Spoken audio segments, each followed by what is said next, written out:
Good morning, it's 5:22 at nagbabalik po ang Panahon TV. Alright, break po muna tayo sa mga bad news na dulot ni Bagyong Agaton, no? At sa ngayon, silipin muna natin yung top 5 photos na sinenyo sa amin sa Facebook. Alright, unahin nga po natin itong kuha ni Maylene Clarion.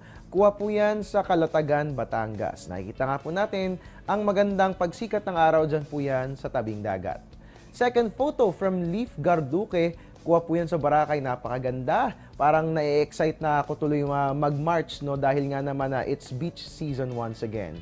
Alright, third photo from Ronald Rillo. Kuha po yan sa San Francisco, California. Fourth photo naman po natin galing kay Trisha Espiritu. Kuha po yan sa Ilocos Norte. Nakikita po natin, napakaganda ng panahon, mainit in fact. At bilang panguli, ito po ay galing po sa mga kapatid natin sa Tadag Prime, 99.1 FM, dyan po yan sa Surigao del Sur. Nako, ingat po kayong lahat sa Surigao, na inaasahan nga po natin na dyan magla-landfall itong si Bagyong Agaton.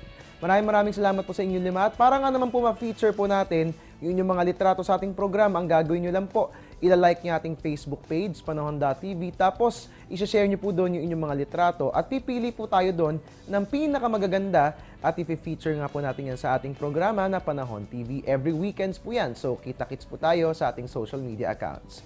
Alright, silipin po natin ngayon ang aasahang lagi na panahon for the next 3 days. Narito nga pong 3-day weather forecast ng Pag-asa. Sa Baguio nga po, isolated light rains ang ating mararanasan bukas. Magtutuloy-tuloy po yan hanggang sa Tuesday. Dito sa atin sa Metro Manila, magiging maganda ang ating panahon bukas at sa Lunes. Kaya nga lamang po magiging maulan ang ating panahon sa Tuesday at dulot nga po yan itong northeast monsoon na ating tinatawag. Huwag po kayong magpanik, no? Dahil naman po natin inaasahan na direkta makaka-apekto sa Metro Manila si Bagyong Agaton. Sa Metro Cebu naman po, rain showers or thunderstorms ang ating mararanasan bukas. Magtutuloy-tuloy po yan hanggang sa Tuesday. Dahil nga po yung cloud band ng nabanggit na bagyo ay mararanasan hanggang dyan po yan sa Visayas. Sa Metro Davao, magiging maulan po ang ating weather, pero bukas po yan. Pero magiging maganda na ang lagay ng ating panahon pagsapit ng Monday at Tuesday. Bilang panguli sa Zamboanga, asahan po natin na magtutuloy-tuloy ang maulang panahon simula po bukas hanggang sa Tuesday.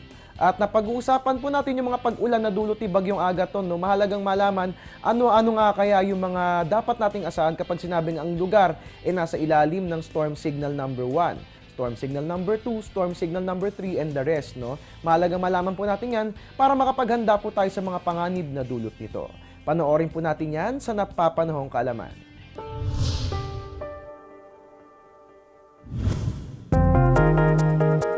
May 4 na public storm warning signal ayon sa Philippine Atmospheric, Geophysical and Astronomical Services Administration o Pag-asa.